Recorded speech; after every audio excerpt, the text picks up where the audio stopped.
ṣeé ṣe kí nǹkan tó ṣẹlẹ̀ sí gómìnà àná ní ìpínlẹ̀ Kaduna Malam Nasir El-Rufai kó má tún ṣẹlẹ̀ sí ọ̀kan pàtàkì lára àwọn gómìnà àná ní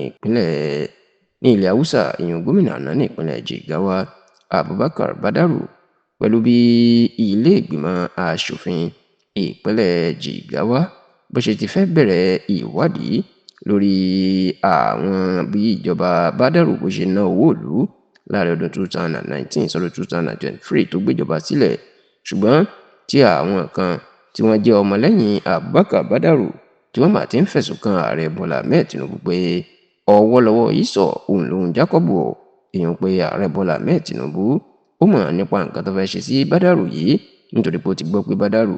ò fẹ́ lọ ṣiṣẹ́ pẹ̀lú àwọn alátakò láti gbógun ti ààrẹ Bọ́lá Ahmed Tinubu nínú ètò ìdìbò ààrẹ ọdún tí ó ń bọ̀ yìí. Ẹ rántí pé lára àwọn gómìnà àná ní ìpínlẹ̀ Haúsá tó ṣiṣẹ́ takuntakun fún ààrẹ Bọ́lá Ahmed Tinubu láti di ààrẹ yàtọ̀ sí El-Rufai ní ìpínlẹ̀ Kaduna, ọ̀kan pàtàkì lára àwọn gómìnà àná náà òun ni Abubakar Badaru ti ìpínlẹ̀ Jigawa.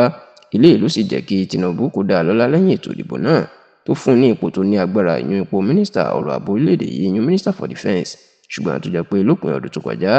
ní ààrẹ Bọ́lá Ahmed Tinubu ló gba iṣẹ́ lọ́wọ́ Abubakar Badaru tó sì fi ajagunfẹ̀yìntì Christopher Musa tó fi rọ́pò ẹ̀. Ṣá o, níṣẹ́ ni ìròyìn máa ti bẹ̀rẹ̀ sí ní máa jáde pé Badaru nítorí ní tí Tinubu ṣe fún yìí ó ti fẹ́ kúrò nínú ẹgbẹ́ òṣèlú APC kó lọ darapọ̀ mọ́ ẹgbẹ́ òṣèlú African Democratic Congress ADC.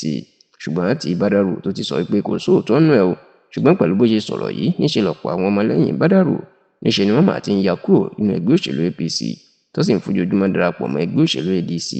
Eléyìí gan inú jẹ́ kí Tinubu kó ránṣẹ́ pé Badaru lọ́sẹ̀ díẹ̀ sẹ́yìn láti bí léèrè pé ṣé lóòótọ́ ló fẹ́ fi APC sílẹ̀, tí Badaru sì ṣèlérí pé ẹ̀yìn ẹ̀ ló ń wà o, òun ò tí ì kúrò.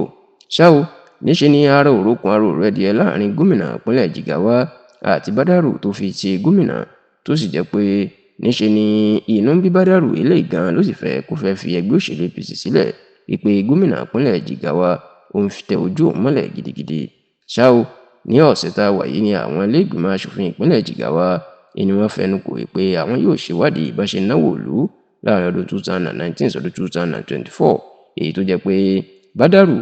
ló wà ní ìjọba ní ètò pọ̀jù níbẹ̀ nítorí ọdún 2023 ló gbéjọba sílẹ̀. Bẹ́ẹ̀ lọ́pọ̀ àwọn òǹwòye òṣèlú wọn jẹ́ kó di mọ̀ pé ọ̀rọ̀ yìí ti lọ́wọ́ òṣèlú nù, wípé ó ṣeé ṣe kó jẹ́ wípé wọ́n fẹ́ fi ọ̀rọ̀ ọ̀hún wọ́n fẹ́ fi ju Badaru náà sátìmọ́lé bíi ti Malam Nasir El-Rufai ni.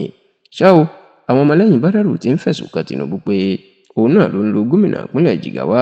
láti fi ìyà jẹ Badaru kan lè tí òun náà mọ́lé bíi ti El-Rufai, tó sì jẹ́ pé dàsìkò yìí ìlọ̀rọ̀ ọ̀hún ló sì ń gbóná janjan.